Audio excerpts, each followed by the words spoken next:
Rosa! Tawag ko sa kanya habang pumapasok sa pintuan ng bahay nila. Nakita ko siyang nakaupo sa upuan sa may hapagkainan at umiinom ng kape. Good morning! Uy! Kape ba yan? Bawal sa'yo yan ah! Bawal yan sa buntis! Paalala ko sa kanya nang tuluyan na ako makapasok sa bahay nila. Nang makalapit ako sa kanya, ay nakita kong gatas pala ang kanyang iniinom. Ngumiti ako sabay lapag ng mga pinamili kong mga groceries sa ibabaw ng lamesa para sa isang linggo niyang supply. Binilhan rin kita ng prutas.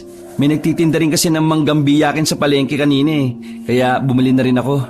Siyempre, with alamang na luto na rin para mas masarap, di ba? Ang sabi nila, nakakapagpaganda raw ng kutis ng baby yung manggang hilaw. Pagkukwento ko sa kanya habang isa-isang inaalis sa mga supot ang mga pinamili ko. Gusto mo bang ipagbalat kita ng mangga? Nangangasim na rin ako eh. Naglalaway na yung mga gilagid ko. Pinagmasdan niya ako ng ilang segundo bago sumagot. Hiner, hindi pa talaga uuwi ang asawa ko? Malapit na ako manganak eh. Hindi pwedeng ikaw na naman ang nandito. Ikaw na lang palagi ang nag-aasikaso sa akin. Pati ba naman sa magiging anak namin? Alam ko matalik kayong magkaibigan ni Rene. Pero nakakaya na ikaw ang narito upang tulungan ako. Alalayan at magbantay sa akin. Sa amin ang magiging anak niya. Naku, huwag ka mag-alala no. Hindi ko naman kayo pababayaan ng anak niya eh. Nangako kong aalagaan ko kayong dalawa habang nagtatrabaho si Rene para sa inyo. Kaya huwag mo masyadong isipin si Rene no. Baka mamaya gumugulong na yun sa trabaho sa sobrang mong pag-aalala sa kanya. Ang isipin mo, dapat malusog ka para healthy rin yung anak ninyo. Paniniguro ko sa kanya bago ko isa-isang inilagay sa kanilang ref ang mga pinamili ko. At ang iba naman gaya ng mga biskwit na pangmeryenda niya ay inilagay ko sa cabinet. Naiinis kasi ako eh. Pinag-iisipan ka ng masama ng ibang tao. Nagiging masama na tayong pareho sa paningin nila kahit wala naman tayong ginagawa na nakakahiya. Kung sana ay buhay pa ang mga magulang ko. Sana hindi ako nag-iisa nang iwan ako ni Rene para magtrabaho para sa amin ng anak niya. Naiinis ako sa mga tao nagsasabing masamang ama at asawa si Rene dahil nagawa niya akong iwan. At sa mga nagsasabing kay buntis ako, kinikirengkeng ko yung matalik niyang kaibigan. Tapos, ikaw na nagmamagandang loob lang naman sinasabihan na mga agaw ng asawa ng iba at sa sarili mo pang kaibigan.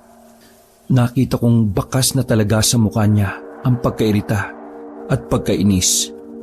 Naikuyom pa niya ang kanang kamao at padabog na ipinatong sa lamesa. Napaismid na lamang ako habang kumukuha ng mangga upang hugasan at balatan. Nako, wag mo na kasi silang pinapansin no. Kapag mas pinapansin mo, mas lalo ka lang nilang aasarin at pag-uusapan. Wala namang katotohanan yung mga yun eh. Tayo lang nakakaalam ng totoong nangyayari. Kaya wag mo na lang isipin yun. Baka mamaya yung pang mga chismosa ang maging kamukha ng anak ni Rene. Sige ka. Pabiro kong sabi. Sakay pinagpatuloy ang paghuhugas ng mangga. Hindi siya tumawa sa biro ko. Kaya muli ko siyang sinulyapan. Katotohanan? Sigurado ka bang alam ko rin ang buong katotohanan? Hiner? Makahulugan ng tanong niyang yon sa akin. Sinalubong niya ng tingin ng aking mga mata. Mabilis kong binawi ang mga titig ko sa kanya at itinuon ng pansin sa mga mangga. Ha? Oo naman, Rosa. Bakit naman ako magsisinungaling sa'yo? Asawa ka ng kaibigan ko at ipinagkatiwala ka niya sa akin. Kaya gagawin ko lahat para maging malusog kayo ng magiging anak niyo. Buong puso ko kayong poprotektahan dahil yun ang pangako ko kay Rene bago siya umalis para magtrabaho. Nakaramdam ako ng kaba at pagkabalisa. Kinukutuban akong may nalalaman na si Rosa sa lihim na itinatago namin ni Rene. Maraming salamat talaga, Hiner. Pero sana makauwi si Rene. Yun na lamang ang may hihiling ko. Malay mo naman, di ba? May pasorpresa siya sa'yo. Malay mo, makauwi nga siya. Hindi ko na nasundan ang sasabihin nang bigla siyang magsalita. Doon daw sa bukid may nakitang bangkay ng sanggol. Napatitig ako sa pagsasalita nang magkaroon ng komosyon sa labas ng bahay ni na Rosa. Sabay kaming napatanong at parehong lumabas para tingnan ang mga nangyayari. Sa paglabas namin, Kabanong, ay bumungad sa amin ang ilang mga taong naglalakad sa direksyon papunta sa bukid. Napatingin sa amin ang mga tanod na naglalakad din patungo roon. Tumigil sila at lumapit sa amin. Binati kami ni Mang Dabul pagkalapit niya. Oh, magandang umaga, Rosa! Riner, kumusta? Tinanguan ko lang siya, kasabay noon ang pag-akyat ng kaba sa dibdib ko. Nakakaramdam ako ng hindi maganda. Sinagot ni Rosa ang tanod. Nakita ko ring tumingin si Manong Dabul sa maumbok na tiyan ni Rosa. Magandang umaga rin po, Manong. Mukhang may nangyari po ata Oo, meron nga, Rosa. Kaya iba yung pag-iingat sa'yo, ha? Mukhang mga buntis at mga sanggol lang binibiktima ng aswang na gumagala sa baryo natin ngayon. Ito na yung pangalawang insidente ng pagkamatay ng mga sanggol sa nakakaawa at napakasakit na paraan. Hindi ko na i-detalye kasi baka lalo pa kayong may stress eh. Mas mag-ingat kayong mabuti, lalo pa ngayon na mukhang hindi pa umuwi si Rene. Tumigil siya saglit at mas pinakatitigang maigi si Rosa. Sinulyapan niya rin ako sa gilid ng kanyang mga mata. Pakiramdam ko tuloy ay nanliliit ako. Doon lang din nag-sink in sa akin ang mga sinabi ni Rosa tungkol sa chismis na sinasabi ng mga kapitbahay. Nararamdaman kong ini-intimidate nila ako dahil ako ang naroon para alagaan at tulungan si Rosa. Nako, nandito naman po si Hiner upang tulungan ako habang wala pa si Rene. Hinawakan pa ni Rosa ang braso ko habang sinasagot si Mang Dabul. Mapaklang ngumiti si Mang Dabul bago muling nagsalita. Huwag ka rin mag-alala, Rosa. Palagi rin naman kaming nagro-ronda. Asahan mong pati ikaw dadalaw-dalawin namin para hindi kayo mapahamak na magiging anak nyo ni Rene. Mariin ang pagkakasabi niya ng huling salita. Alam ko naman ang ipinupunto niya sa akin na hindi dapat ako ang nag-aalaga sa asawa ng kaibigan ko, na malaswang tingnan ang ginagawa ko. Pero anong magagawa ko? Alangang pabayaan ko ang mag-ina ng matalik kong kaibigan. Lalo pa at ibinilin niya sila sa akin. Maraming salamat po, Manong Dabul. Mukhang naintindihan din ni Rosa ang ipinahiwatig ng tanod sa amin. Kaya tinapos na niya ang usapan bago pa mauwi sa sagutan. Ngumiti at tumango na lamang si Manong Dabul bago nagpaalam sa amin ni Rosa. Mukhang may ipinagdidiinan si Manong Dabul Munti ko nang himasin ang bibig niya kanina. Napatingin ako kay Rosa sa komento niyang yon, habang nakatanaw pa rin siya sa tanod na naglalakad ng palayo. Umismid na lang ako at nauna nang pumasok sa loob ng bahay. Sumunod din naman agad si Rosa sa akin. Rosa, ayos lang ba na maaga akong umuwi ngayon?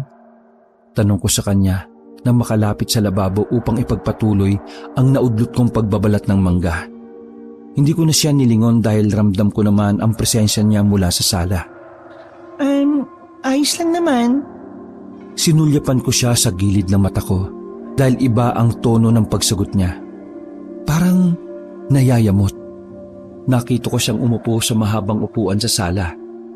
Walang divider ang sala at kusina nila, kaya nakikita ko pa rin siya sa parting yon. Pero huwag ka mag-alala. Ipagluluto na kita ng kakainin hanggang gabi at ayusin ko rin lahat ng mga protection mo laban sa aswang bago ako umalis. Tinutukoy ko ang mga asin at bawang na inilalagay ko sa mga bintana. Naglalagay rin ako ng rosaryo sa bawat durungawan at pinto palabas sa kanilang bahay. Palagi kong nilalagyan ng kanilang bahay ng ganoon dahil palaging natutunaw ang asin at umiimpi sa mga bawang kinaumagahan. Ibig sabihin ay malakas ang aswang na umaaligid sa bahay ni na Rosa. Napalunok ako sa isiping yon. Lumalakas ang aswang dahil nabubuhay ito sa dugo ng mga sanggol. 4:00 ng hapon nang umalis ako sa bahay ni na Rosa. Nagmamadali akong naglakad pa uwi ng bahay. Ngunit nararamdaman kong tila may sumusunod sa akin. Tumigil ako saglit bago lumiko sa daanan papunta sa bukid. Kailangan ko munang iligaw ang sumusunod sa akin. Malayo pa lang ay natatanaw ko na ang mga kumpulan ng mga tao roon. Hindi pa pala sila umuwi. Sila yung mga nakikiosyoso sa nangyari kaninang umaga nang kausapin kami ni Mang Dabul. Mukhang maling daan ang nilikuan ko. Akala ko kasi ay wala ng tao sa bukid. Pero marami pa rin palang mga tsismoso't tsismosa. Wala na rin akong magagawa kaya itinuloy ko na lang ang paglalakad. Mas magiging awkward lamang kung babalik ako kung saan ako lumiko. Nang makalapit ako ay hinirangan ako ni Mang Dabul. Ener, uwi ka na. Mukhang maling daan atang nilikuan mo Malayo itong daan na ito pauwi sa bahay mo. Nakita kong nakangiwi siya kahit nakangiti. Nararamdaman kong may mali sa ngiti niyang yon. Tama siya sa kanyang sinabi. Iikot pa kasi ang daan na tinatahak ko sa mga bukirin bago muling makabalik sa kalsada papunta sa kabahayan. Oo nga Manong Uuwi na ako. Gusto ko lang daanan saglit yung mga mais na ipinatanim ko kung nagsisimula na silang mamunga. Palusot ko sa sinabi niyang patungkol sa pagdaan ko sa bukid. Hindi kaya may iba ka pang pakay? At hindi lang yung mais ang gusto mong tingnan? Napulunok ako ng sunod-sunod sa sinabi niya. Hindi ako manhid upang hindi ko maintindihan ang nais niyang ipahiwatig. Mukhang ako ang pinagbibintangan niya sa mga nangyayari sa baryo namin. Halos magsisiyam na buwan na nang mawala si Rene dito sa baryo. Hindi kaya may kinalaman ka kung bakit siya nawawala?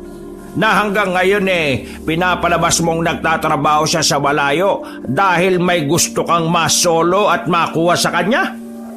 At simula rin noon nagsimula ka na ring lumabas sa mansyon nyo at gumala na parang nabibilang ka sa mga dukhang kagaya namin. Masaya ka bang nakuha mo na ang tiwala ni Rosa? At ikaw na ang papalit sa asawa at magiging ama ng anak nila ni Rene? Naikuyom ko ang aking kamao. Gustong gusto ko na siyang suntukin kabanong sa mga oras na yon. Pero nagpigil lang ako at kinilala ko pa rin siya bilang tanod sa baryo namin. Mariin ko siyang sinagot at may paninindigan ng sagot ko sa mga paratang niya sa akin. Pues, isipin niyo na lang po ang gusto niyong isipin, Manong. Pero hindi po magbabago ang pakikitungo ko kay Rosa. Asawa siya ng kaibigan ko. At dahil nasa malayo si Rene, ay ako muna ang mag-aalaga dun sa mag-ina habang wala pa siya. Totoo naman sa nakalipas na 9 na buwan ay doon lang ako naglalalabas ng bahay.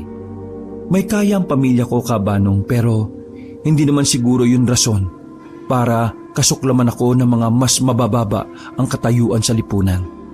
Kahit kaawa-awa sila ay laging pinapaboran dahil sa simpatsya at hindi rin ako pwedeng maging mahina at hayaan na lang na saksakin nila ako sa likod.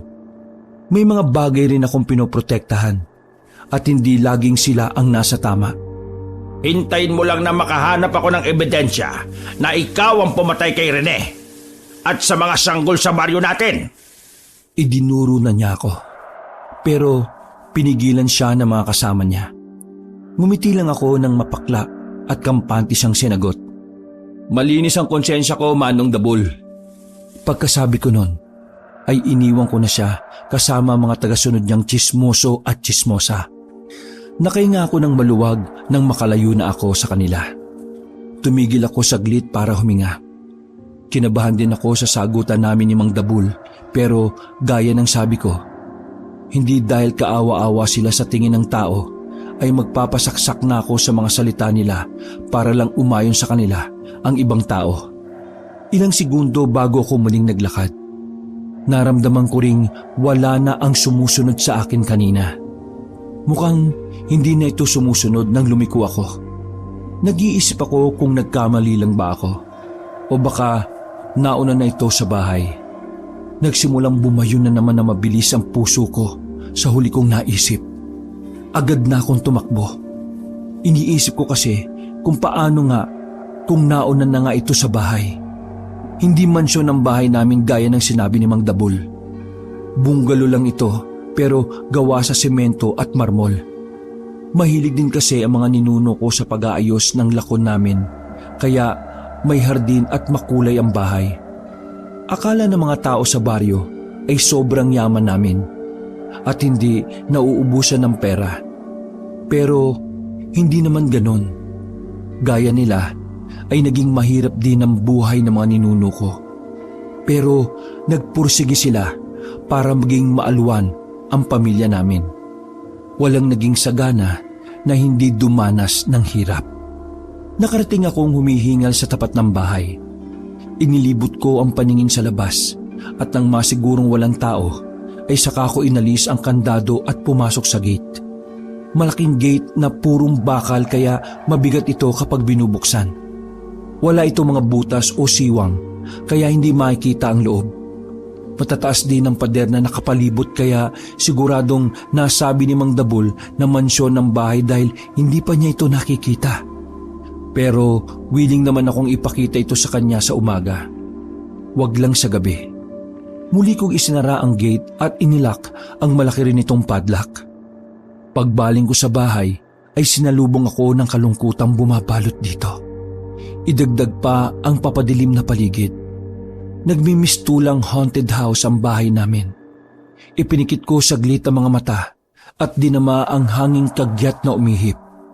Sa tingin ko kahabanong ay may pahiwatig yun. Nagmadali akong naglakad papunta sa likod bahay at pumasok sa bodega. Kahit alam kong walang tao, ay siniguro ko pa rin walang nakapasok sa bahay bago ko pumasok doon. Mabilis kong tinungo ang lihim na pintuan sa sahig ng bodega. Bakal din ang pansaran nito, kaya hirap din akong magbuhat. Bumaba ako agad pagkabukas ko ng takip. Inaninag ko ang mga baitang ng hagdan mula sa malamlam na ilaw galing sa bodega. Hanggang sa matanaw ko na ang liwanag sa silid sa loob ng lihim na lagusan. Kinabahan ako nang mapagtantong nakabukas ang kwarto. Nagmadali akong bumaba at pumasok doon. Bumungad sa akin ang mga nasira at mga nagkalat na mga gamit. Halos maduwal ako nang makitang may nagkalat ding patay na hayop na lasog-lasog ang katawan at nagkalat pa ang ilang parte ng laman at bitukan nito sa sahig. Amoy malansa at nabubulok na karni na rin ang loob ng silid. Hinanap ko siya ng tingin sa kabuuan ng silid. Hanggang sa makita kong nasa isang sulok. Mas lalong umigting ang kaba ko nang makitang hindi na siya nakagapos. Nakaupo siya sa gilid, nakasandal sa pader. Nakayuko ang ulo at madilim ang kanyang aura. Mukhang may bumabagabag sa kanya. Lumapit ako sa kanya. Umupo ako upang ipantay ang sarili ko bago ko siya kwelyuhan at digil na kinausap. Anong nangyari? Paano ka nakawala? Pangalawa na to rin ha? Binitiwan ko siya na may kasamang paghagis. Narinig ko ang pagtama ng likod niya sa pader pero hindi man lang siya nasaktan. Para siyang lantang gulay na tumalbog at lumaylay na lang sa semento. Kaya pala kanina pa ako kinakabahan kasi nakatakas ka na naman kagabi. Kaya pala nalusaw at umimpis na naman ang mga asin at bawang sa bahay ninyo dahil doon ka na naman umaligid sa bahay ninyo. Paano kung... Hindi ko na naituloy ang sasabihin dahil naisip ko ang kahindik-hindik na itsura ni Rosa kung sakaling nalapitan niya ito. Pero buti na lang. Buti na lang maayos pa rin sila. Pinagpapasalamat ko talaga na hindi mo sila nasaktan. Ener, na-miss ko na yung asawa ko. Nang masabi niya yon, ay bigla na lamang siyang napahagulgol. Nakonsensya naman ako agad sa ginawa kong pagkwelyo at pananakit sa kanya. Alam ko, naintindihan kita rin At nangungulila rin siya sa'yo. Pero hindi ko kayang umuwi sa kanila, Hiner. Wala na akong mukhang may papakita sa mag-ina ko. Dahil isa na akong mamamatay tao. Pumapatay ako ng tao, Hiner. Paano ko matatanggap ng asawa ko? Hindi ko napipigilan ang sarili ko sa karumal-dumal kong ginagawa. Natatalo ko ng amoy. Bangong-bango ko sa mga buntis at mga sanggol, Hiner. Gusto kong kainin ng asawa at anak ko. Sinuntok ko siya ng malakas dahil sa sinabi niyang yon. Napasubsob siya sa sahig. Binulyawan ko siya dahilan para tumigil sa pag-iyak at marahang hinawakan ng pangang nasaktan. Anong pinagsasabi mo? Mayos ka nga! Huwag kang magpadala sa kalam ng sikmura mo, ha? Asawa at anak mo mga yun! Alam kong ilang taon mo na rin akong kinamumuhian dahil sa nangyari sa'yo rin eh. Pero alam mong pati ako, danas na danas ko ang paghihirap at pagsisisi na halos 30 taon na naging aswang ka. Hindi siya umimik. Tumayo ko dahil nangawit na ang aking mga hita sa pagupo. Lumayo ko ng kaunti sa kanya bago muling nagsalita. Hindi mo naman kasi kailangan magpakabayani bilang kaibigan ko eh. Alam mo, gusto kong matapos na sa mga magulang ko ang sumpa ng kadiliman na bumabalot sa pamilya namin. Pero ano ginawa mo? Nagpanggap kang ako para sa iyo maipasa yung itim na punla. Alam kong hindi mamamatay ang nanay mo kung hindi niya naalis sa katawan niya ang punla. Ginawang pa nga kita ng pabor eh, hindi ba? Namatay na ang nanay mo at natigil na sa kanya ang sumpa. Ano? Pabor? Naging utang na loob ko pa pala yung pagkuha mo ng punla? Bakit parang sinisisi mo pa sa akin yung kasalanan mo? Ginawa mo yun. Di ko mainutos yun, ha?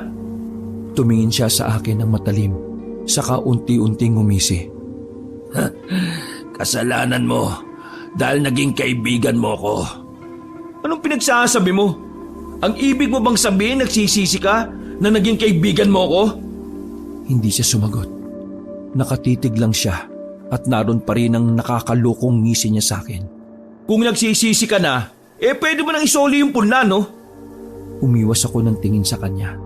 Matapos kong sabihin yon, narinig ko ang malakas niyang pag-atungal. Sinigawan niya ako pagkatapos ay sinunggaban. Naitulak niya ako sa pader habang hawak sa liig. Napadaing ako sa sakit ng tumama ang likod ko sa matigas na semento.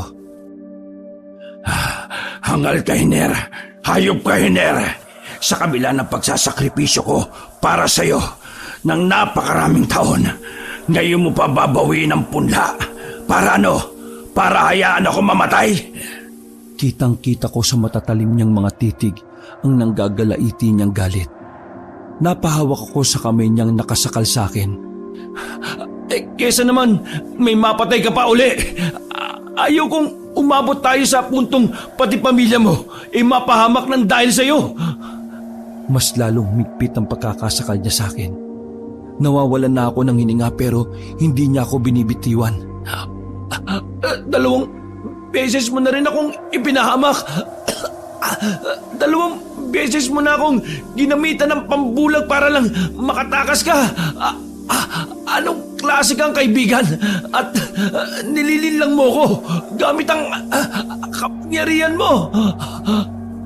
Hindi ako tumigil sa pagsasalita kahit ramdam kong galit na siya.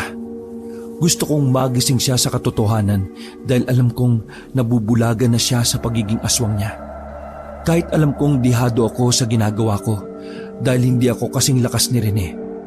Maari niya akong mapatay kapag nagpatuloy siyang mabulag sa galit. Tumigil ka na, Hiner. Tumigil siya saglit at napatingin sa pintuan.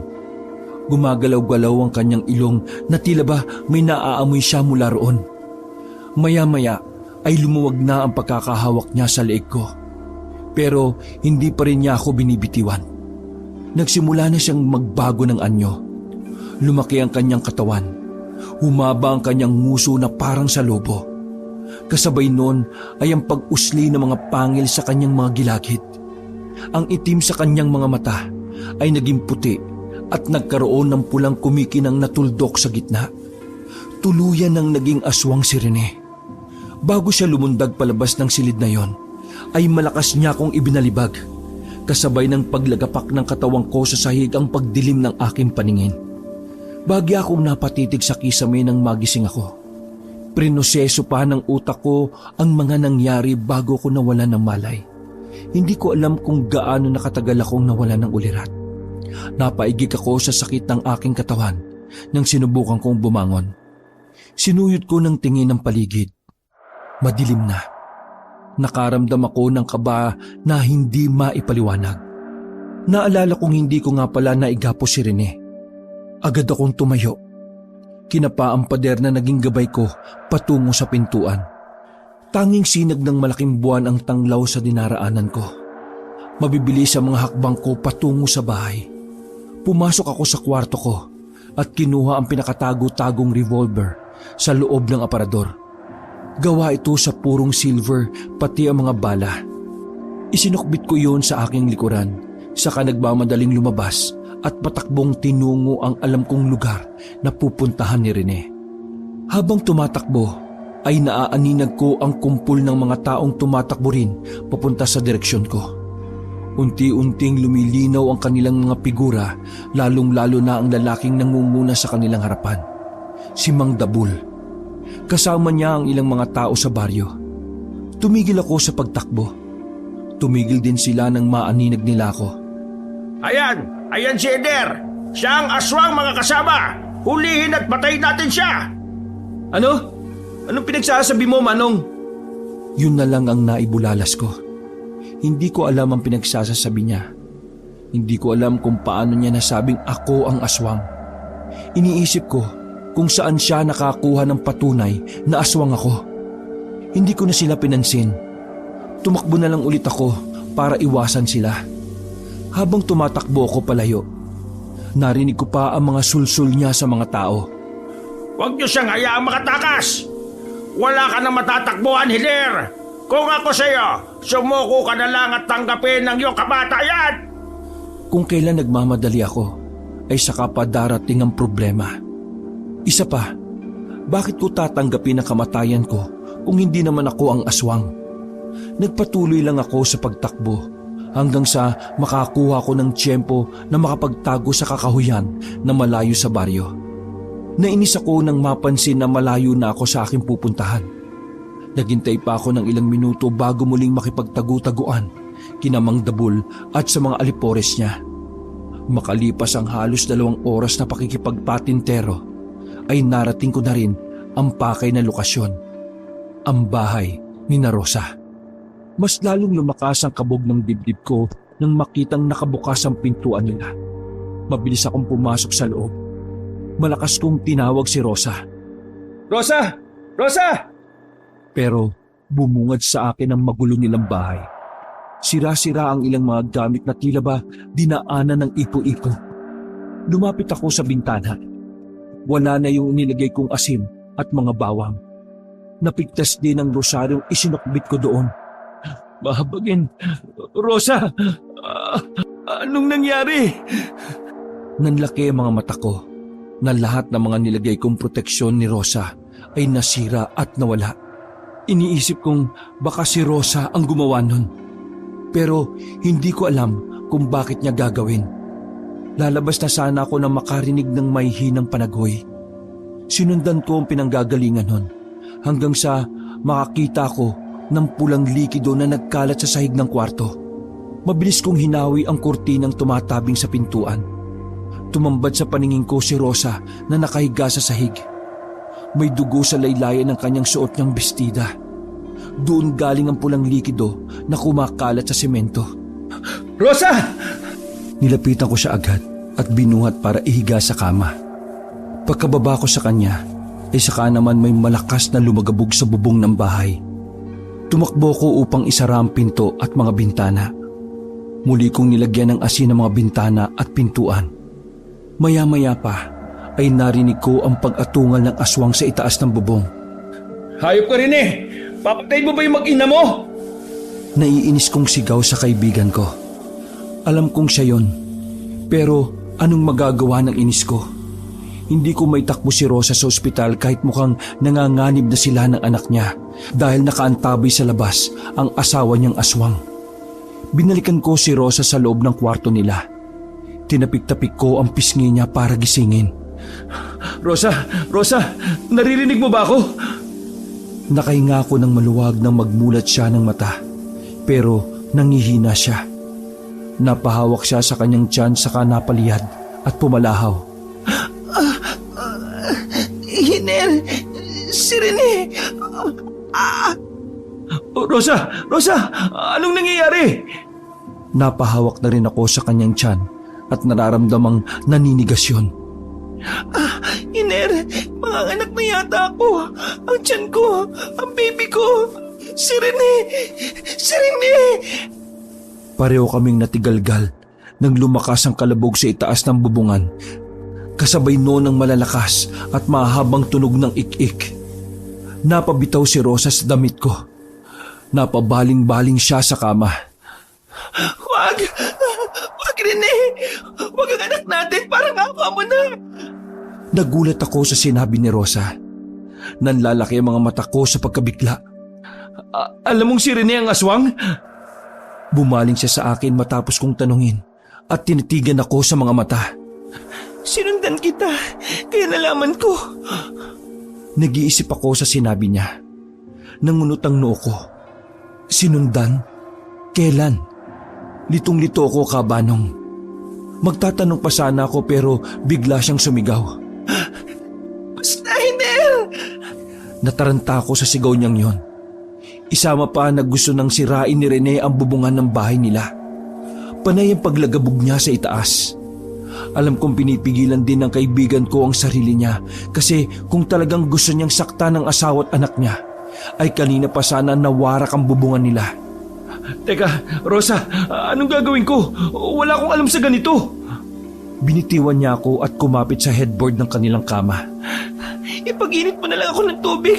Tapos, hanapan mo ako ng mga bimpo o tuwalya na gagamitin. Utos niya sa akin sa bawat malalalim niyang paghinga. Agad na akong lumabas ng kwarto upang gawin ang mga inuutos niya. Mula sa kusina ay narinig ko ang malakas na pagsigaw ni Rosa, kasabay ng kanyang pag-iri. Inalis ko muna ang baril na nakasukbit sa likod ko at inilagay sa ibabaw ng lamesa. Pagkatapos ay isinalang ang malaki nilang kasirola na pinuno ko ng tubig. Saka ako naghanap ng planggana at mga bimpo na gagamitin. Nang makahanap na, ay muli akong bumalik sa kwarto nila. Rosa, narito na yung tuwalya at bimpo. Yung tubig, kasasalang ko lang ha. Ano pang gagawin ko? Lumapit ako sa kanya at nakitang basang-basa na siya ng pawis. Kumuha ko ng isang bimpo at pinunasan siya. Kumapit siya ulit sa akin at mahigpit na humawak sa damit ko. Hirap na hirap siya sa pag-iri, Kabanong. Kada iri at pagsigaw niya ay kumakalabog at nagwawala rin ang aswang sa bubungan. Napatitig ako sa itaas upang siguraduhin hindi nabubutas ang bubong. Isang malakas na pag-iri pa bago tuluyang bumitaw si Rosa sa damit ko. Napahiga siya sa kama kasabay nun ang impit ng pag-iyak ng sanggol. Napalunok ako nung tumingin sa bandang paanan ni Rosa. May nakikita akong gumagalaw sa loob ng bestida niya. Mas lalong nagwala ang aswang sa itaas. Napatingin muna ako roon bago muling bumaling kay Rosa. Rosa! Rosa! Kinakabahan ako dahil nakapikit siya at parang hindi na humihinga. Marahon ko siyang niyugyog. Hiner, yung baby, magpapahinga lang ako saglit. Nakahinga ako ng maluwag nang bumulong siya. Inilapit ko ang tenga ko sa bibig niya para marinig ko ang mga utos niya. Oo, sige. Anong gagawin ko? Inutusan niya akong talian at gupitan ng pusod ng bata. Saka ito punasan at damitan. At kapag napainit ko na raw yung tubig, ay ilublob ko raw ang bimpo doon, saka ilagay sa ibabaw ng tiyan niya para maalis yung inuna ng bata. Aligaga ako habang iniisip ang mga sinabi ni Rosa. Nang tingnan ko ang tubig na iniinit ko, kinuha ko na yon at dinala sa kwarto. Nagiinit ang mukha ko habang ginagawa ko mga sinasabi ni Rosa. Lahat kasi ng mga ito ay una kong nakikita at nagagawa. Ay huli ko na sana itong mararanasan dahil sobrang nakakakaba. Nang matapos ko mga inutos ni Rosa, ay inilapag ko na sa tabi niya ang kanilang anak. Rosa, congratulations. Babaeng anak niyo ni Rene. May munting luhang kumawala sa aking mga mata at naisip ko kagad ang matalik kong kaibigan. Binati ko rin siya sa isipan ko. Sa wakas ay tatay na ang kaibigan ko. Napatingala pa ako sa bubungan at napangiti. Lalong nagwala ang aswang sa bubungan. Sa pagwawala niya ay tuluyan na itong bumagsak sa loob ng bahay. Malakas na lumagapak ito sa semento sa eksaktong paanan ni Rosa bumagsak. Mabilis kong kinapa ang baril ko at naalalang inilapag ko pala yun sa lamesa sa kusina. Rene! Bulalas ni Rosa nang makita ang asawa. Mabilis niyang kinuha ang kanyang anak. Kukuhanin ko sana ang sanggol at aalalayang tumayo si Rosa pero bigla akong binangga ni Rene. Tumilapon ako at tumama sa pader. Hiner! Pinilit ko kagad tumayo sa kabila ng masakit kong katawan. Panay ang pagmamakaawa ni Rosa kay Rene. Pinakikiusapan niyang bumalik na ito sa pagiging tao. Nagpakilala rin siya sa pag-aakalang baka hindi siya nakikilala ni Rene dahil ang asawa niya ay nasa aswang na anyo. Humagulgol na si Rosa habang takot na takot sa papalapit na aswang. Wala akong sinayang na oras. Dinamba ko si Rene. Kahit wala akong laban sa kanya, ang mahalaga ay mailigtas ko ang mag-ina niya mula sa kanya. Bilis, Rosa! Tumakas na kayo! Bilisan mo, kunin niyo ng anak niyo! Nahawakan ni Rene ang damit ko at mabilis niya akong hinatak saka ibinalibag sa kama. Mabuti na lang at nakaalis na roon si Rosa bago ko saktan ni Rene. Sa lakas ng puwersa ng pagkabagsak ko ay nasira ang kama nila. Masyadong malakas si Rene kapag aswang siya. Susundan na sana ni Rene ang asawa niya kaya nagkunyapit ako sa hita niya. Hindi ako papayag na saktan mo ang pamilya mo. Nangako kong poprotektahan ko sila. Kaya rin bago mo sila masaktan, ay dadaka muna sa bangkay ko. Hinatak ulit ako ni Rene nang subukan kong suntukin siya. Ipinantay niya ako sa mukha niya. Galit na galit siyang umatungal sa mukha ko bago niya ako muling ibinato. Bumagsak ako sa lamesa sa kusina. Pinipilit kong bumangon pero hindi na sumusunod ang katawan ko. Nilingon ko si Rene. Nakita ko siyang papalabas na ng bahay. Nakita ko si Rosa sa labas dahil nakabukas ang pinto kaya sa abot ng boses ay sumigaw ako. Rosa! Takbo, bilis! Lumayo ka na dito! Sinusundan ka na ni Rene! Pinilit ko pa rin bumangon pero mga daliri ko na lang ang naigagalaw ko. Wag! Wag! Rosa! Rosa! Nakarinig ako ng malakas na putok ng baril, kasabay noon ng malakas sa pag-atungal ng aswang. Muli kong sinulyapan ang nangyayari sa labas. Eksaktong paglingon ko ay ang paghampas ng kamay ni Rene kay Rosa. Lalo siyang nagalit dahil nagawa ni Rosa na paputokan siya ng baril. Hindi! Hindi! Nilukuban ako ng kakaibang enerhiya na nagmumula sa galit ko. Maraan akong bumangon. Ang galit ko ay nakatuon na kay Rene dahil sinaktan niya ang kanyang mag-ina. Mabilis na hinanap ng paningin ko kung saan bumagsak si Rosa. Nag-aalala rin ako sa bata. Hindi na ito umiiyak. Nanginig ako sa isipin na patay na ito at si Rosa. Hindi ko mapapatawad ang sarili ko kapag nangyari yon.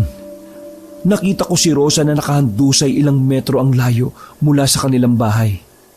Lalapitan ko sana siya pero narinig kong may paparating. Pinag-uusapan nila ang narinig na putok ng baril na nagmula sa kinaroroonan namin. Kaya nagmamadali silang pumunta. Nakita kong naalarma uli si Rene at nauna nang lumayo sa lugar.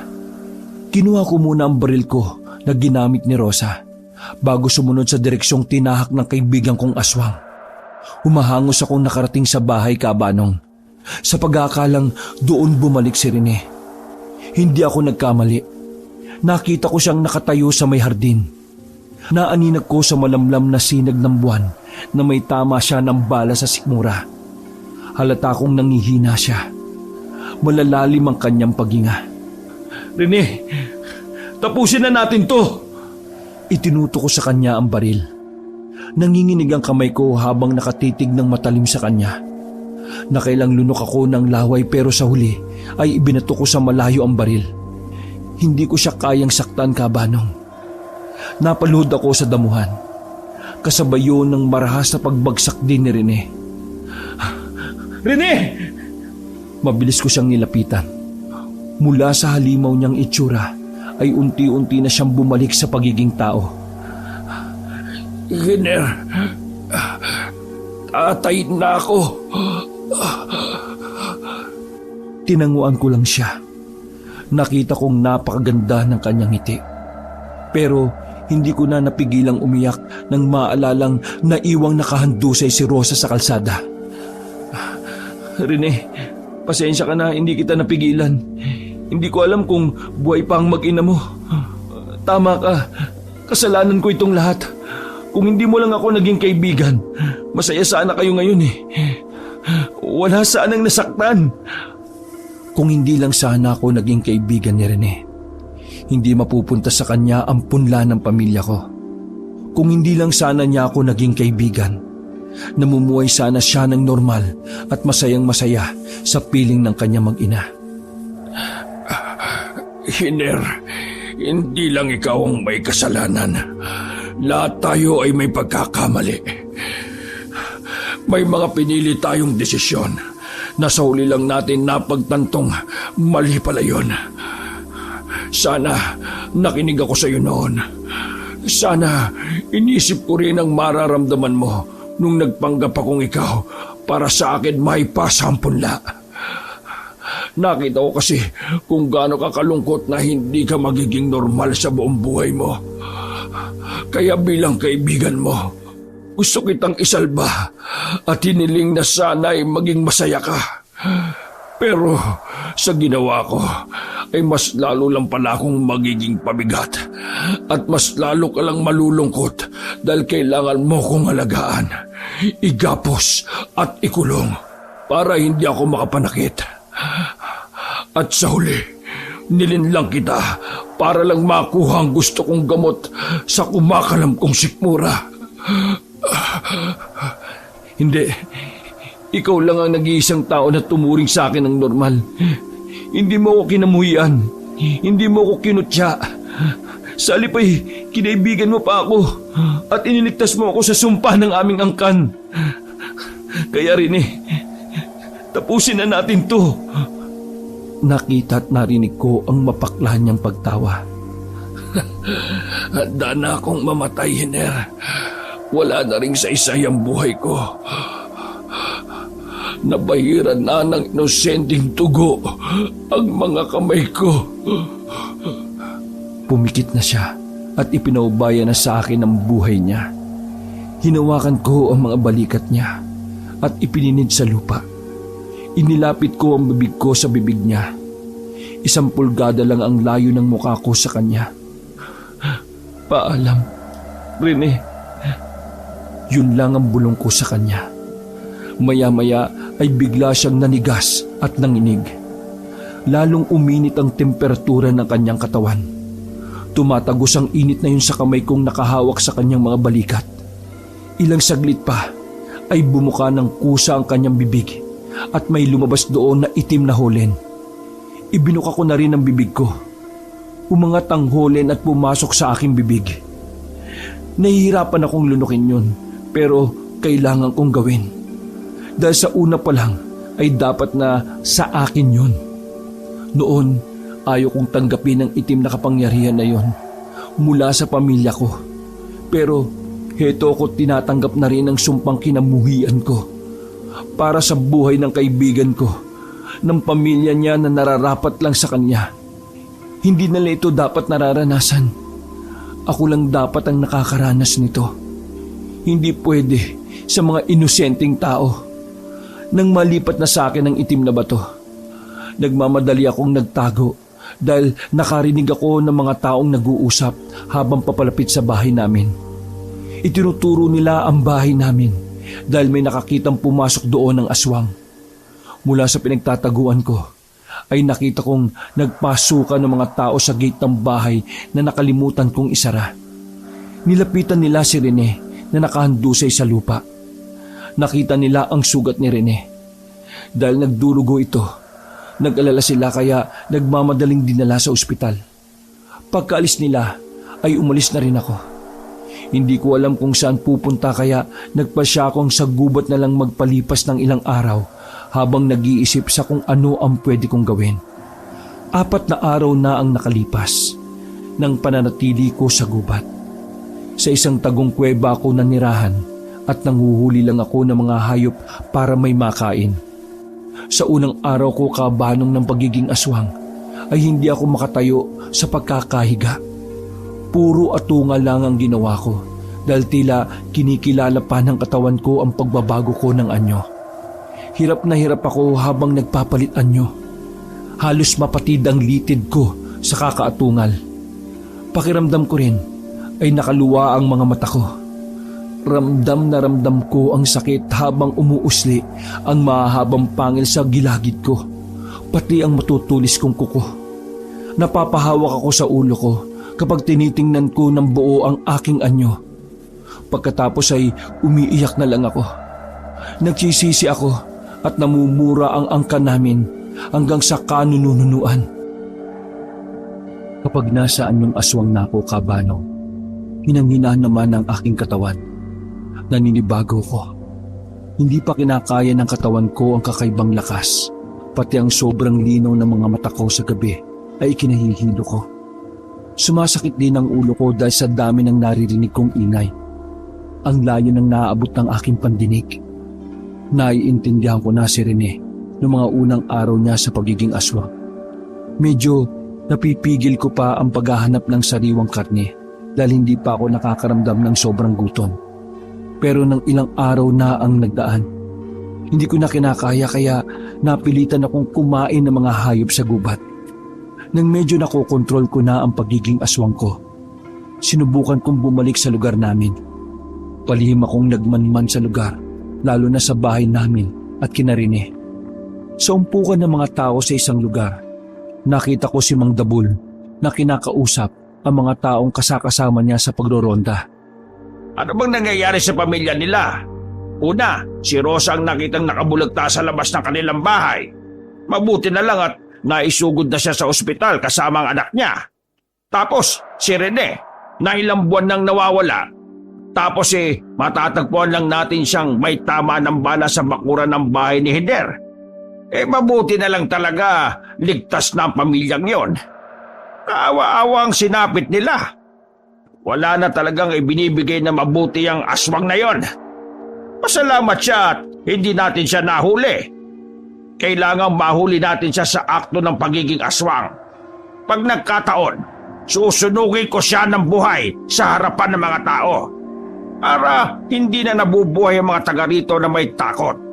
Lalo na kapag gabi. Mas kawawa yung mga nagdadalang tao dahil yung iba nakukuna na dahil sa takot sa aswang na yon. Salot talaga siya. May mga taong sumang-ayon sa mga sinabi niya. Nagplano sila na mas palalawigin ang pagroronda tuwing gabi. Pati ang gubat ay balak na nilang puntahan dahil iniisip nilang doon nagkukuta ang aswang. Hindi na ako ligtas sa lugar na ito. Kailangan ko na talagang lumayo. Kailangan ko munang makausap si Rene para makapagpaalam at maibilin ko sa kanya ang bahay namin. Isa-isa na silang nag-alisan. Kinuha ko na ang pagkakataon na yun para puntahan ang matalik kong kaibigan. Ilang minuto ko lang tinakbo ang bahay nila. Mula sa malayo ay tinanaw ang bahay. Nakita ko si Rene na nasa labas ng pintuan at kumakatok. Hindi maipinta ang kanyang mukha. Nagmamakaawa siya sa asawa niyang kausapin siya. Muntik kong makalimutan na alam na nga pala ni Rosa na aswang si Rene. Kaya marahil ay natatakot si Rosa na harapin siya. Nagmamadali akong lumapit sa bahay nila. Tinabihan ko si Rene at gulat na gulat siya nang makita ako. Hiner! Ninitian ko lang siya at bahagyang tumango. Pagkatapos ay kinatok ko na ng pinto at tinawag si Rosa. Maya-maya ay narinig namin ang pagsagot ni Rosa mula sa loob ng bahay. Nanginginig ang boses niya pero may tono na tila nabuhayan ng loob. Parang naging masaya nang marinig ang boses ko. Sinambit niya ang pangalan ko kasunod nun ay ang yabag niyang palapit sa pintuan. Nang mabuksan na niya ang pinto, Napatras siya nang makitang kasama ko si Rene. Oh, huwag ka matakot, Rosa. Papasukin mo kami. Marami kang dapat na malaman. Dahil sa akin ay nagtiwala si Rosa. Pinapasok niya kami pero pinangingilagan niya ang sarili niyang asawa. Naupo siya malayo ang agwat sa amin ni Rene. Bago pa ako magsalita, ay naunahan na ako ni Rene. Humiikbi na siya habang kinakausap ang asawa niya. Patawarin mo ako, Rosa. Patawad kung nagsinungaling ako. Madami akong itinago. Ang haba ng panahon na magkahiwalay tayo. Wala akong ibang masabi kung hindi ang patawarin mo ko. Pero sana, bigyan mo ba ako ng isang pagkakataon? Pangako, magiging mabuti akong asawa at ama sa anak natin. Kagaya ng iniisip ko, isinampal na ni Rosa kay Rene ang pagiging aswang nito. Puro tanong ang ipinukol ni Rosa sa asawa niya. Ako ang nanlilihit dahil ako, ang lahi namin at ang sumpa ng pagiging aswang naman talaga ang may kasalanan ng lahat. Biktima lang silang mag-asawa kaya sobra akong nagsisisi. Pinutol ko ang pagsasalita ni Rosa, yung mga panunumbat sa asawa niya, nang sabihin ko ang katotohanan na kanyang ikinabigla. Hindi na aswang si Rene, Rosa. Tanggapin mo na ang asawa mo. Kinuha ko na ang pagiging aswang niya kaya malaya na siya. Hindi kayo pwedeng mabuhay ng anak mo na kayo lang dalawa. Normal na tao na ulit si Rene. Hindi na siya aswang kagaya ng dati. Patawad. Kasalanan ko lahat ng ito eh. Dahil doon, hayaan yung ako ang magdusa. Ako naman talaga dapat eh. Wag mong sabihin yan, pre. Biktima ka lang din. Walang may gusto sa atin ng pagiging aswang na yan. Hindi tayo dapat nagdudusa ng ganito. Ayoko nito. Wala na tayong magagawa rin eh. Nandito na ito eh. Kaya alam pala ako nagpunta dahil gusto ko nang magpaalam sa inyo. Mamuhay kayo ng masaya at ipangako niyo sa akin yon, ha? Anong binabalak mo? Hindi na ako pwede magtagal dito. Kumukulo na ang dugo sa akin ni Mang Dabul. Hindi na siya titigil hanggat hindi ako nahuhuli. Balak niya akong sunugin ng buhay sa harapan ng mga tao. Kaya kailangan ko nang magpakalayo-layo. Hayaan niyo na lang na umalat ang tungkol sa pagiging aswang ko para matakpan na ang nangyari sa inyo. Para makapamuhay kayo ng normal. At saka pre, pagkaalis ko, sunugin mo ang bahay ko ha, para wala na akong balikan pa. Pagkasabi ko noon, ay tumayo na ako. Sakto namang narinig ko ang boses ni Mang Dabul sa di kalayuan. Sinabi niyang dadalaw sila kay Rosa para kumustahin ang mag-ina. Kailangan ko nang umalis. Papalapit na sila. Hindi nila ako pwedeng maabutan dito. Hindi nila pwedeng malaman na alam niyong aswang ako. Sigurado idadamay nila kayo. Bago ko umalis, ay naramdaman ko ang mahigpit na paghawak ni Rene sa braso ko. Pagkatapos ay bigla niya akong niyakap ng mahigpit. Pre, patawad. Pero pangako, gagawa ko ng paraan para matulungan kita. Kagaya nung kung paano mo ko tinulungan nung ako ang aswang. Hindi ako papayag na mamuhay kang demonyo sa paningin ng iba. Hindi yung totoo. Wala silang alam sa nangyayari sa buhay natin. Ang alam lang nila ay mangutya, magchismis, manumbat. Pero hindi nila alam kung paanong maging mapang-unawa. Hindi nila maintindihan dahil hindi sila tayo eh. Walang makakaalam nito, kundi tayo lang. Kung dinamayan mo ko, pre, isang malaking bagay na yun sa akin. Sobrang nagpapasalamat ako. Pero ang ugnayan nating dalawa, tinatapos ko na dito. Paalam sa inyo at salamat sa lahat.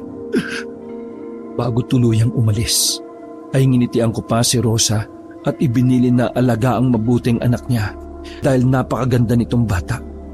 Tumutulo ang luha ko habang nililisan ang lugar.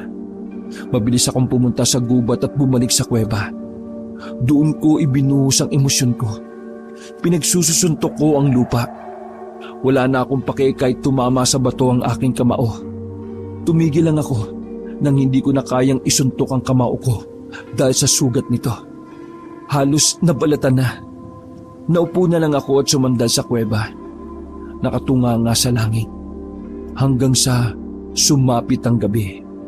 Ang gabing hindi ko pinangarap na dumating pa. Kung sana may isang lugar na hindi gumagabi para mahina lang ako palagi.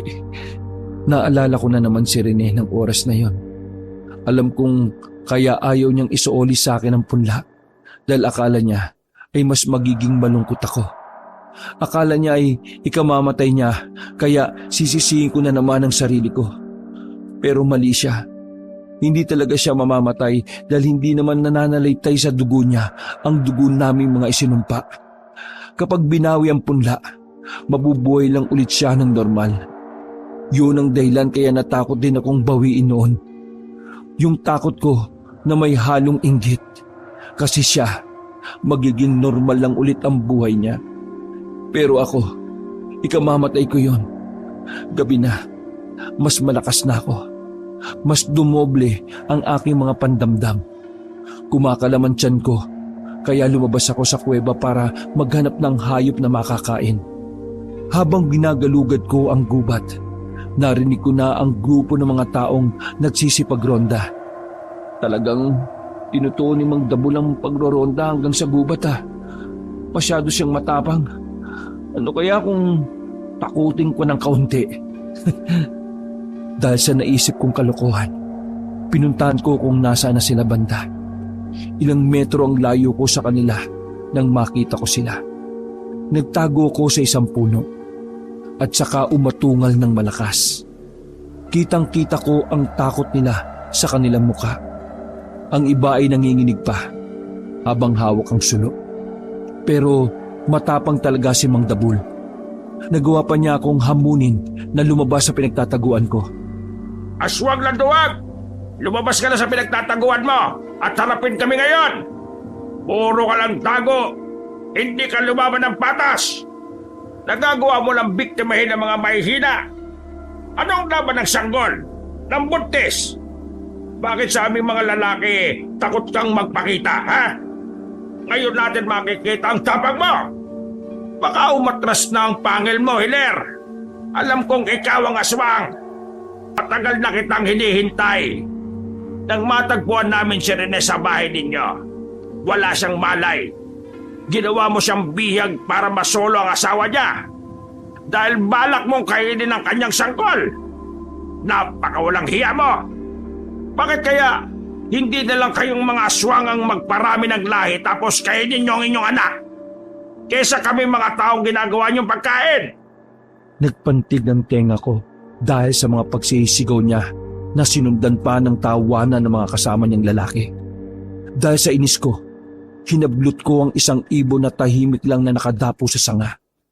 Kinagat ko ito sa leeg at hinigop ang dugo.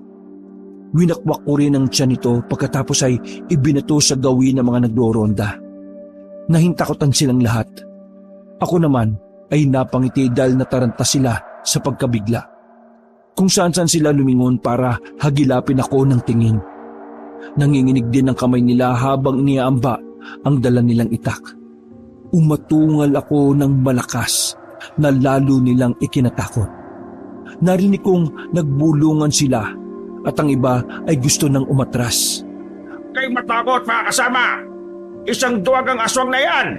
Kita nyo, gabi na pero hindi pa rin inilalabas ang sarili niya. Akala ko ba'y matapang ang aswang kapag gabi na?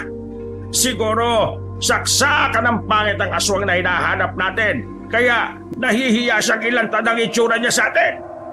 Lalo kong nainis kay Mang Dabul. Kung hindi lang ako nagpipigil na tumikim ng tao, ay kanina ko pa sila nilapa. Dahil sa inis ko, Kabanong, mas gusto ko silang takutin. Pabilis ako nagpalipat-lipat ng lugar habang umaatungal ng malakas. Kada may makikita kong hayop ay hinahablot ko at pinapatay, saka ibinabato sa kinaroroonan nila. Takot na ang mga kasamahan ni Mang Dabul.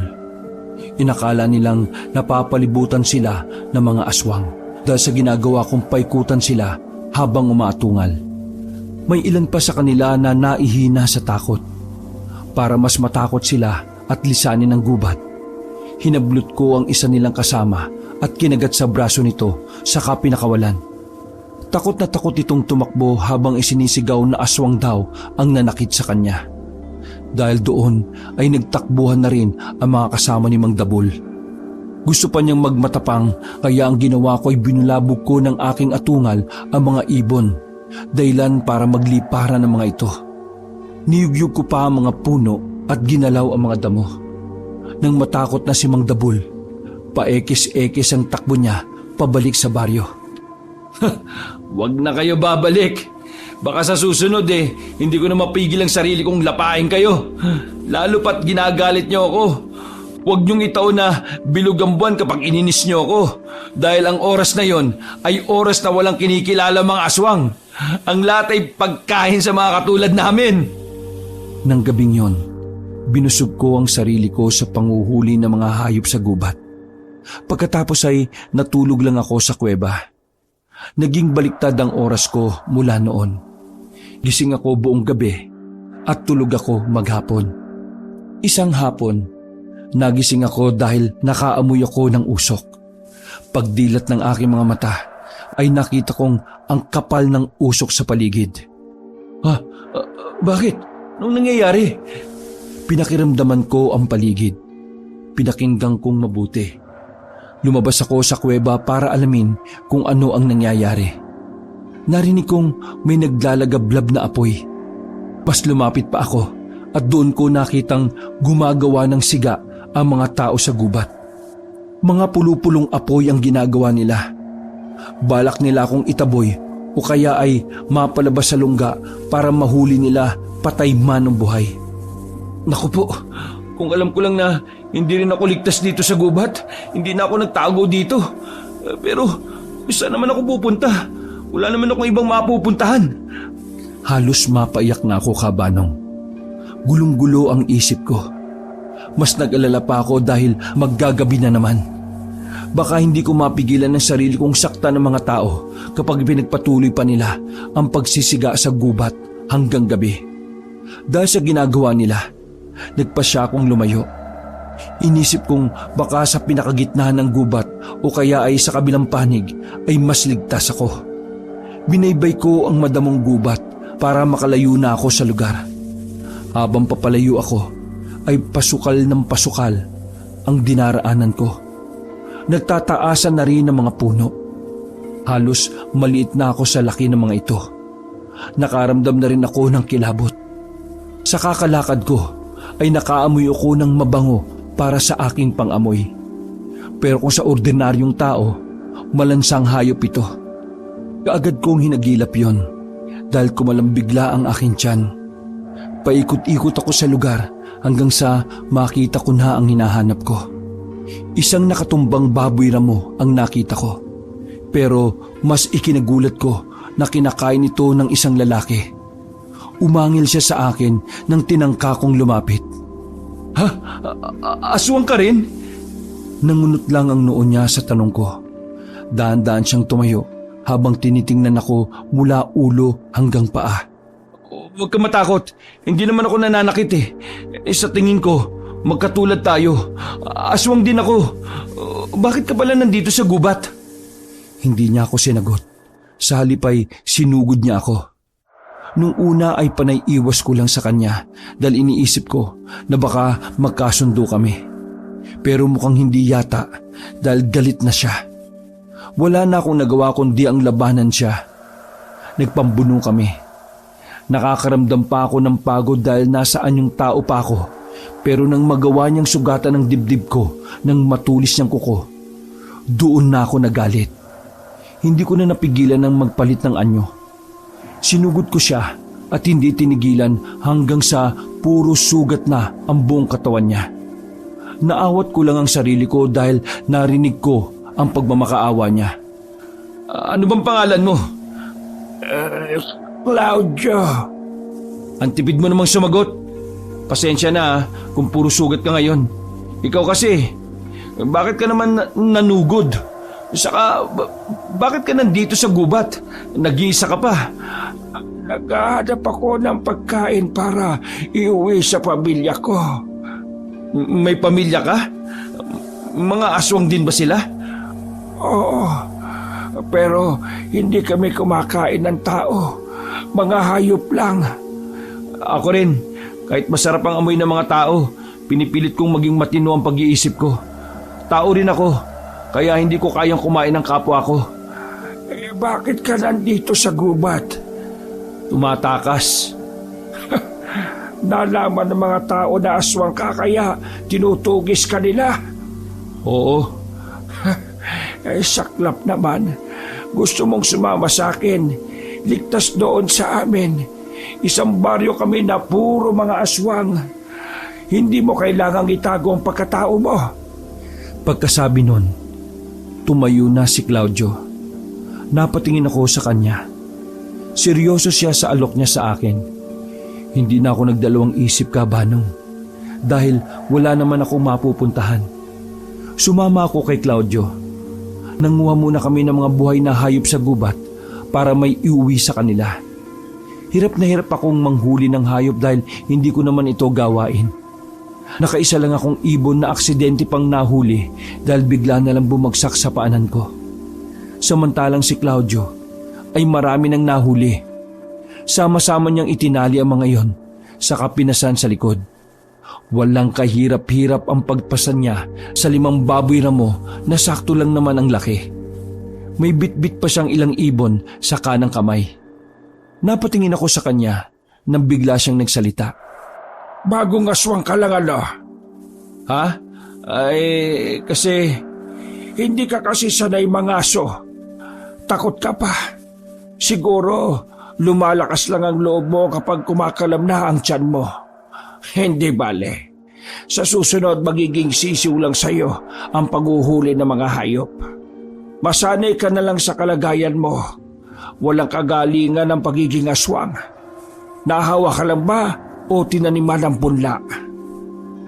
Wala. Patay na silang lahat eh.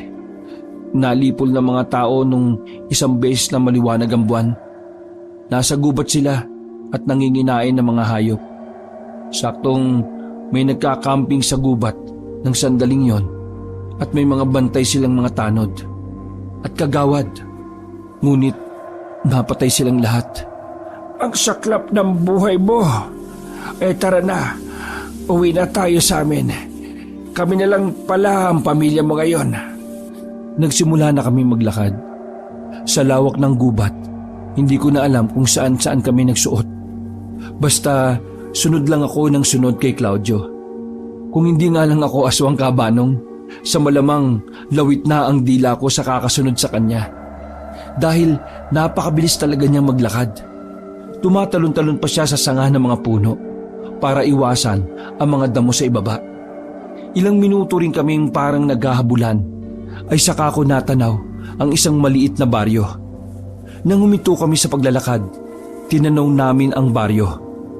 Nasa mataas na bahagi pa kami kaya kita ko ang kabuuan ng maliit nilang tirahan. Yan ang baryo namin. Tahimik lang kami kapag may araw. Kapag gabi na, mas lalong tahimik ang baryo kasi ang lahat ay naghahanap ng gamot sa kumakalam na tiyan. Halika na. Hinihintay na ako ng mga bata. Sumunod uli ako sa kanya papasok sa baryo ni Kabanong. Sa bukana pa lang, nagtitinginan na kami ng lahat. Nang tumapat na ako sa unang aswang, narinig ko ang pag-atungal niya. Nasundan niyo ng pag-atungal ng iba. Parang galit sila sa akin. Gusto nila akong itaboy. Nanlilisik ang kanilang mga mata habang sinusulit ako ng tingin. Gusto ko nang umatras ng Kabanong. Ibang kilabot ang nararamdaman ko sa mga kalahi ni Claudio. Pakiramdam ko, kapag ayaw nila sa bagong salta, kahit aswang pa yon, ay kakainin nila. Nawala ang pag-aalangan ko nang biglang nagsalita si Claudio. Sumigaw siya at dumagundong ang boses niya at tumahimik ang lahat. Sinabi niyang hindi ako kalaban. Isa kong ulilang aswang na naghahanap ng pamilya. Nung sandaling yun, Kabanong, ang nasa isip ko, ayaw kong magpaampon sa mga aswang. Oo nga, kauri na nila ako. Pero sa tingin ko, kapag kasama ko sila, kailangan ko rin gawin kung ano ang ginagawa nila. Kailangan kong makisama kung ayaw kong mamatay ng maaga. Pero sa kabilang banda, naisip ko rin na wala naman akong ibang mapupuntahan. Sa baryo lang nila Claudio ako ligtas at mabubuhay. Kung mamamatay man ako ng maaga, mas mabuti pang hindi na ako mahirapan pa. Unang gabi ko sa baryong yon, pinagsaluhan ng lahat ang mga nahuli ni Claudio ng mga hayop. Buhay nila itong kinain. Gutom ako noon pero may kung anong nagtutulak sa akin na huwag makisabay sa pagkain nila. Nagulat ako nang biglang hagisan ako ni Claudio ng buhay na ibon. Masarap ang buhay dahil mainit pa ang dugo.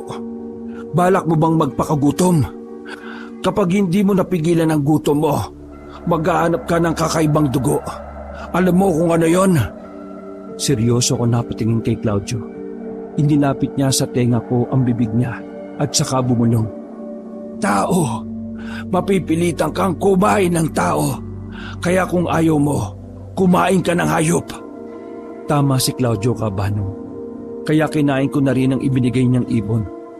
Pagkatapos ay kinausap ko siya ng seryoso. Bukas, aalis din ako, Claudio, ha? Salamat sa pagtanggap mo sa akin. Saan ka na bang pupunta? Alam mo kung gaano kadelikado ang buhay mo kasama mga normal na tao. Hindi mo kakayanin yon. Ibibilanggo mo lang ang sarili mo para maiwasan ang pagpatay. Dumito ka na lang. Mas ligtas tayo dito. Hindi na ako kumibo sa sinabi niya. Kasi tama uli siya. Pagkatapos ng usapan namin na yon, Kabanong, nagpasya akong magpalipas ng ilang araw sa baryo na yon. Pero hindi kinaya ng sarili ko ang inip. Hindi ako sanay sa buhay na puro puno at dahon lang ang nakikita sa paligid. Ibang-iba ang buhay sa baryong ginawa nila Claudio sa totoong baryo.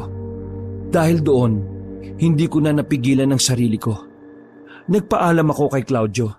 Sinabi kong mamumuhay ako sa bayan kasama ang mga normal na tao. Hindi na niya ako pinigilan pero sinabihan niya ako kapag nanganib ang buhay ko at wala na akong mapuntahan, bumalik lang ako sa baryo nila at bukas palad nila akong tatanggapin. Inihatid ako ni Claudio hanggang sa labasan. Pagkatapos ay naglakad na akong mag-isa hanggang sa marating ko na ang mataong lugar. Isa itong sitio na malapit sa kabayanan.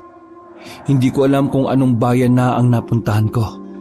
Pero doon ako nagsimula ng buhay. Sa umpisa ay nanlilimos ako para makalikom ng kaunting pera para may pambayad ako sa upa. Pero lahat sila ay binabato ko ng singhal.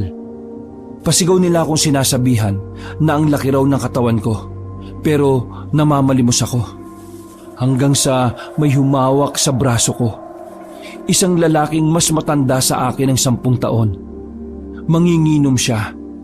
Isinama niya ako sa bahay niya at sinabihang doon na raw ako tumira dahil mukha raw kasi akong palaboy at dayo. Mabait po siya.